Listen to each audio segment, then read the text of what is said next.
Everyone, welcome to Chetan Bharat learning.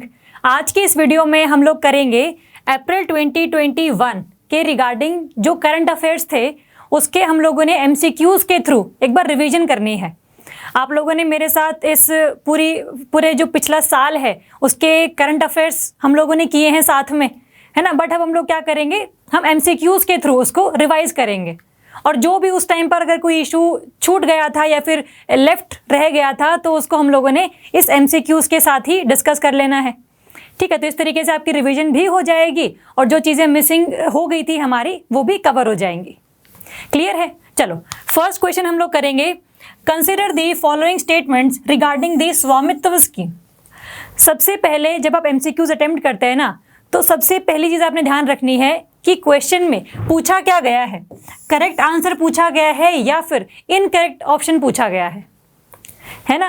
और एक तो ये ध्यान रखेंगे और साथ में किस चीज़ के बारे में वो क्वेश्चन है, क्रक्स क्या है, उसकी सोल क्या है क्वेश्चन की। तो इसकी सोल है basically what do you mean by the Swamitva scheme. ये हमने डिस्कस किया था। पहला स्टेटमेंट है the scheme has been extended to all the states in this April 2021। अगर हमें याद हो पिछली बार हमने जो किया था, Swamitva scheme was a scheme which was launched by the ministry of Panchayati Raj. ये इन्होंने on the day of Panchayati Raj 24 अप्रैल को 2020 में इसको लॉन्च किया था। And it is a central sector scheme. जितना भी सारा पैसा होगा that would be given by the centre to the state governments. No participation in case of funding by the states is required. तो पहली चीज़ ये न्यूज़ में इसलिए था क्योंकि it has been extended to all the states, क्योंकि जब ये 2020 में रिलीज़ की गई थी तब ये सिर्फ ओनली 9 स्टेट्स के लिए लॉन्च की गई थी, लेकिन अब it has been extended to all the states. This statement is correct.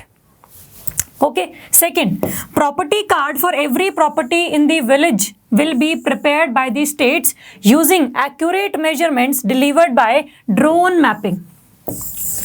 इस स्कीम के रिगार्डिंग आपने ध्यान रखना है, सबसे बेसिक इसका जो कैरेक्टरिस्टिक है that is all the buildings, residential buildings, only the residential buildings in the rural areas they will be mapped under this scheme. और वो कैसे मैप की जाएंगी? By the using of drones. तो इसीलिए हमें देखना ये स्टेटमेंट करेक्ट है या इनकरेक्ट है। ऑप्शंस देखते हैं कि भाई choose the correct option. One is the correct statement, it has been extended to all the states. And second, property cards सबको मिलेंगे जब भी वो ड्रोन की मैपिंग के थ्रू बता देंगे कि this area belongs to this person, this area belongs to this person. तो अल्टीमेटली क्या होगा, there would be a registration of properties. जितनी ज़्यादा आप रजिस्ट्रेशन कर पाएंगे उतना ज़्यादा जो पंचायत हैं they would be capable to collect the taxes. पंचायतें, म्यूनिसिपल जो भी अथॉरिटी होगी वहाँ पर टैक्स कलेक्ट करने की, उसके लिए काफ़ी अच्छी चीज़ साबित होगी वो। क्योंकि अभी बेसिक दिक्कत है ना कि रूरल एरियाज़ में people do not have the land records. तो इसीलिए इस चीज़ को ख़त्म करने के लिए this scheme has been launched by the ministry of Panchayati Raj. तो दोनों ही स्टेटमेंट्स जो हैं 1 भी करेक्ट है एंड 2 भी करेक्ट है। तो ऑप्शन क्या हो गया आपका? Option C, both 1 and 2। Scheme क्या है, क्वेश्चंस को कैसे रीड करना है and ultimately how to reach to the answer. चलो, सेकंड क्वेश्चन करेंगे, what is the location of world's biggest under water neutrino telescope launched by the Russia. हमें ये पता है कि रशिया ने एक सबसे बड़ा जो है न्यूट्रिनो टेलीस्कोप लॉन्च किया है, वो भी अंडर वाटर। तो क्वेश्चन ये है कि भाई वो कहाँ पर लॉन्च किया है? बैकाल लेक, कैस्पियन सी, कारा सी या फिर नन ऑफ दी अबव। जिन क्वेश्चंस में ना डी ऑप्शन में नन ऑफ दी अबव आता है वो क्वेश्चन सबसे ज़्यादा खतरनाक होते हैं, क्योंकि ना तो उसमें आपको अगर आंसर आपने नहीं पढ़ा हुआ, पहले टॉपिक नहीं पढ़ा हुआ, तो आपको आइडिया भी नहीं लगता कि भाई क्या ये नन ऑफ दी अबव हैं, क्या इन तीनों में से कोई है ही नहीं, है ना। तो 4 होते हैं जिसमें तो पता लग जाता है कि भाई इसमें नहीं होगा, उसमें नहीं होगा, वो हम इजीली एलिमिनेट कर सकते हैं। बट चलो, तो इसमें 4 ऑप्शंस हैं आपके पास। बैकाल लेक भी आपकी रशिया में है, it is the world deepest lake. Caspian sea भी रशिया को लगता हुआ है। बट आप देखना कि जो सी है that does not belong to any particular country. ये Caspian sea is surrounded by the 5 countries. तारीख के तरीके से आप इसको याद रख सकते हैं, जिसमें आर क्या है आपका रशिया, ईरान, आपका कजाकिस्तान, अजरबैजान और टी से आपका तुर्कमेनिस्तान। एक बार चेक कर लेना इसको, ये तुर्कमेनिस्तान है या फिर ताजिकिस्तान है। हमेशा इसमें कंफ्यूजन हो जाती है मेरे को तो, बट एक बार चेक कर लेना। तो कैस्पियन सी एक रशिया को बिलोंग नहीं करता, तो it may not be an answer. कारा सी भी आपका आर्कटिक सी का एक पार्ट है, तो वहां पर भी एक पूरी कोई कंट्री है, उसका क्लेम नहीं है ना। तो इन तीनों में से तो हमें ये दो तो नेग्लेक्ट हम लोगों ने कर दिए। तो आंसर क्या है इसका? Answer is the Baikal lake. Answer is a, है ना। अगर हम न्यूट्रिनो की बात करें तो ये न्यूट्रिनो टेलीस्कोप है। This is the third in line. ये थर्ड न्यूट्रिनो टेलीस्कोप है। जो पहले 2 हैं, एक तो है आपका साउथ पोल पे और एक है आपका मेडिटरेनियन सी में। मेडिटरेनियन सी में जो साउथ पोल में है उसका नाम है आपका आइस क्यूब, और जो मेडिटरेनियन सी में है उसका नाम है आपका एंटेरस। तो अभी रिसेंटली रशिया ने तीसरा भी लॉन्च कर दिया है। हमारा बेसिकली मकसद क्या है ना कि न्यूट्रिनोज को स्टडी करना, क्योंकि न्यूट्रिनोज ने इतने ज़्यादा इंटरैक्टिंग नहीं है।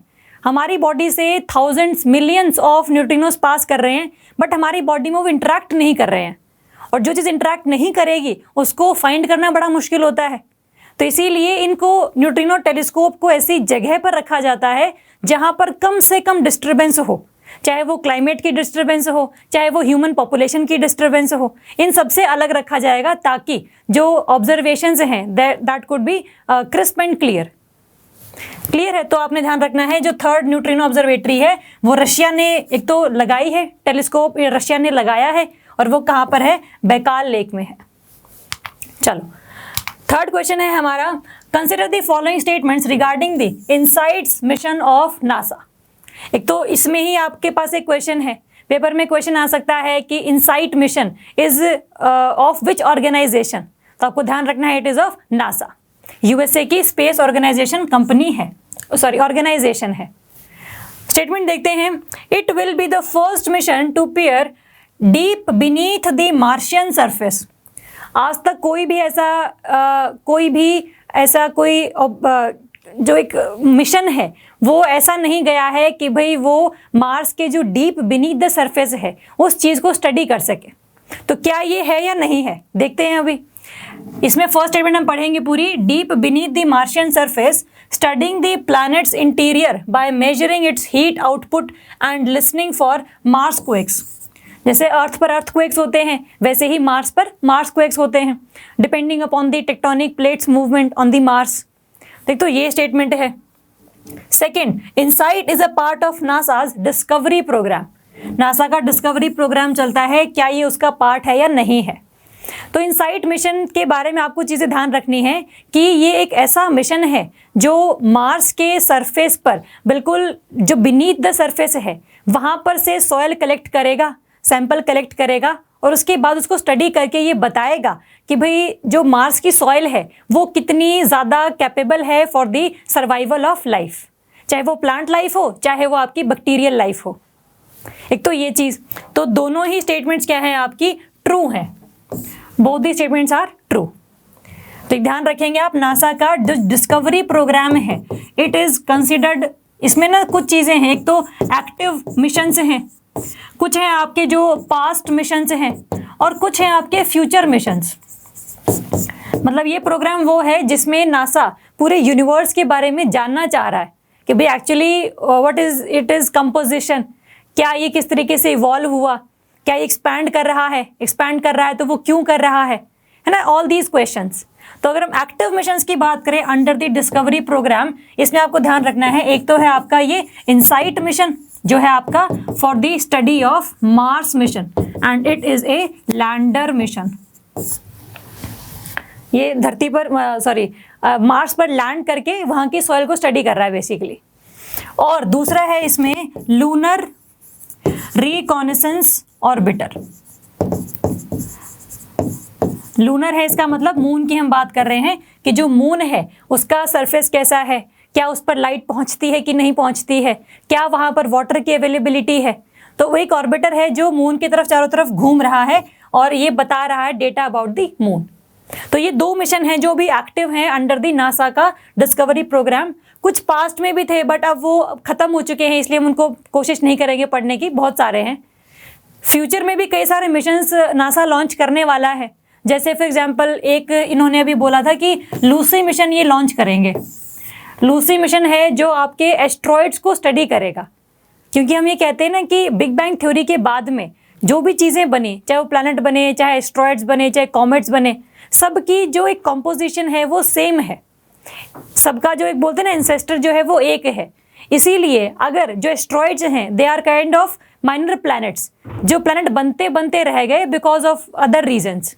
तो इसीलिए अगर हम लोगों ने एस्ट्रॉइड्स को स्टडी कर लिया तो हमें ये पता लग जाएगा कि भाई जो अर्थ है वो कैसे इवॉल्व हुई है और जो एक प्रोसेस है अर्थ के इवोल्यूशन की वो क्या है ना। तो बेसिकली हम उसको स्टडी करने के लिए एस्ट्रॉइड्स को स्टडी करेंगे। तो ये लूसी मिशन है जो आपके जो ट्रोजन एस्ट्रॉइड्स हैं उनको स्टडी करने के लिए काम आएगा। ठीक है, ये भी नासा का ही है। तो मतलब ऐसे कुछ फ्यूचर मिशन जो आते रहेंगे फ्यूचर में, आप उनको ऐड करते रहना। फिलहाल जो एक्टिव हैं ये 2 हैं। क्लियर है? तो इसका आंसर है आपका C, both the statements are correct. चलो नेक्स्ट क्वेश्चन करेंगे, making peace with nature report. जब भी किसी रिपोर्ट का करंट अफेयर आए या फिर क्वेश्चन आए तो आपको हर रिपोर्ट के बारे में 3 चीजें पता होनी चाहिए। हमने पहले भी डिस्कस किया है कि भाई एक तो वो किसने रिलीज करी है, दूसरा उसमें क्या पैरामीटर्स के बेसिस पर किसी भी कंट्री को या किसी स्टेट को क्या रैंक दिया गया है, एंड लास्ट में इंडिया का क्या रैंक है और क्या वो रैंक इंक्रीज हुआ है और क्या वो रैंक डाउनग्रेड हुआ है। तो ये 3 चीजें हमें ध्यान रखनी ही रखनी है। And what are the crux of that report, इसने कहा क्या है बेसिकली, है ना। तो मेकिंग पीस विद नेचर ये एक रिपोर्ट का नाम है, किसने ये लॉन्च करी है। This is launched by the, 4 options हैं आपके पास, world wildlife fund for nature WWF, German watch, UN environment UNEP basically, और कंजर्वेशन इंटरनेशनल। चारों ही ऑर्गेनाइजेशन ऐसी हैं जो आपके एनवायरनमेंट से रिलेटेड है। बट अगर हम बात करें इन चारों में से कौन है तो answer is C option UNEP। The answer is UNEP, है ना। आपको जब मैं इस क्वेश्चन रीड कर रही हूँ ना तो आपको खुद से भी एक बार अटेम्प्ट करने की कोशिश करनी है, ताकि एक गेस वर्क ना होते हुए ना एक कैलकुलेटेड गेस बेसिकली आपने करना है, ताकि जो ऐसे ऐसे क्वेश्चंस हैं रिपोर्ट के बारे में जो सीधे क्वेश्चंस हैं उनमें कोई फैक्ट तो है नहीं, मतलब उनमें कोई कंसेप्ट तो है नहीं, तो वो तो हमें याद करने ही पड़ते हैं। तो जो भी रिपोर्ट आए न्यूज़ में, चाहे वो UNEP ने रिलीज़ की हो, चाहे वर्ल्ड बैंक, कंजर्वेशन इंटरनेशनल, ये सारे इंपॉर्टेंट वाले ऑप्शंस थे। तो जो भी रिपोर्ट जिस भी ऑर्गेनाइजेशन ने रिलीज़ की होगी उसके अनुसार आप लोग उसको देख लेना, ठीक है। तो ये जो रिपोर्ट थी आपकी मेकिंग पीस विद नेचर, इसका अगर हम क्रक्स की बात करें तो क्रक्स इसने ये बोला कि भाई पूरे अर्थ पर एक तो pollution, biodiversity loss and the climate change, ये 3 ऐसे आप कह लो कि बुरी चीजें हैं जिन्होंने पूरे अर्थ पर एक जो बैलेंस था उसको बिगाड़ दिया है। तो चाहे वो बायोडाइवर्सिटी हो, चाहे वो पोल्यूशन हो, चाहे वो क्लाइमेट चेंज हो, इसने एक तो ह्यूमंस की लाइफ पर काफ़ी इम्पैक्ट किया है और साथ में जो एनिमल्स हैं या फिर और फ्लोरा एंड फौना है उन सभी को नेगेटिवली इम्पैक्ट किया है। तो ये जो तीनों हैं ये बेसिकली एक रीजंस हैं और इन तीनों को अलग अलग आप स्टडी नहीं कर सकते। अगर तीनों को ही अगर आप कॉम्प्रिहेंसिवली स्टडी करोगे ना तभी कोई अप्रोच या फिर कोई स्कीम आप लॉन्च कर पाएंगे, क्योंकि every aspect of these 3 things are inter related. इसीलिए इनको कंपार्टमेंटलाइज करने की बजाय इनको इकट्ठा करके पढ़ो और उसको इकट्ठा करके स्कीम्स लॉन्च करो। तो ये बेसिकली इस रिपोर्ट ने बताया है। और जो भी इस रिपोर्ट ने बोला तो उसने काफ़ी एक बुरी पिक्चर सामने लेकर आई है कि भाई बायोडाइवर्सिटी भी कम हो रही है, क्लाइमेट चेंज भी बहुत तेज़ी से बढ़ रहा है एंड एक्सेट्रा। और पोल्यूशन लेवल की वजह से काफ़ी सारे जो हेल्थ डिज़ास्टर्स हैं वो हम लोग फेस करने वाले हैं। कर भी रहे हैं और फ्यूचर में भी ऐसा होने वाला है। क्लियर है? तो ये रिपोर्ट का नाम ध्यान रखेंगे, इसके क्रक्स का ध्यान रखेंगे। चलो नेक्स्ट क्वेश्चन है, which of the following pairs are correctly matched. अभी रिसेंटली ना कई सारे टाइगर रिजर्व्स थे जो न्यूज़ में थे, तो टाइगर रिजर्व्स हो जाएं चाहे नेशनल पार्क्स हो जाएं, जो भी न्यूज़ में रहेगा आपने वो याद रखना है। क्वेश्चन देखते हैं, Satkosia tiger reserve, Kanha tiger reserve and Bandhavgarh tiger reserve. आगे आपको 3 स्टेट्स दिए हुए हैं, आपने देखना है कि भाई कौन सा सही तरीके से मैच्ड है। अगर हम बात करें सतकोशिया की, तो Satkosia is located in the Orissa state. Satkosia is in the Orissa state. तो जो पहला ऑप्शन है वो तो आपका खत्म हो गया, तो जहां पर 1 1 है उसको उड़ा दो, 1 and 2 गया, ऑल ऑफ दी अबव गया, तो सिर्फ 2 ऑप्शंस रह गए आपके पास। कान्हा टाइगर रिजर्व ये है आपका मध्य प्रदेश में, इट इज ट्रू। और जो आपका बांधवगढ़ टाइगर रिजर्व है ये भी है, ये है आपका मध्य प्रदेश में, है ना। तो ये तीनों में से सिर्फ और सिर्फ सेकंड ऑप्शन जो है आपका करेक्ट है, तो answer is B. Answer is B, only 2 only. और ये न्यूज़ में पता क्यों था, क्योंकि हमने डिस्कस भी किया था कि टाइगर रिलोकेशन का प्रोजेक्ट जो 2018 में शुरू किया था हम लोगों ने, जिसके अंडर हम लोगों ने एक महावीर जो मेल टाइगर था और जो सुंदरी एक फीमेल टाइगरेस थी, उन दोनों को ही रिलोकेट किया था to the Satkosia tiger reserve in the Orissa region. जो महावीर था उसको हम लोग लेकर आए थे कान्हा टाइगर रिजर्व से, और जो सुंदरी थी उसको हम लेकर आए थे बांधवगढ़ टाइगर रिजर्व से। तो इसको हम लोगों ने रिलोकेट किया था, बट है ना, ये जो सुंदरी टाइगरेस है इनको काफ़ी ज़्यादा वो जो इन्वायरमेंट है वो रास नहीं आया, इसलिए इनको दोबारा से जो है बांधवगढ़ में रिलोकेट कर दिया गया था। तो that is why it is in the news. तो ये तीनों ही जो है टाइगर रिजर्व्स ये इसलिए न्यूज़ में थे, तो इसीलिए इनका क्वेश्चन भी बनाया है हमने। ठीक है, तो जो न्यूज़ में रहेगा उसका क्वेश्चन इस तरीके से ही आपका बनेगा।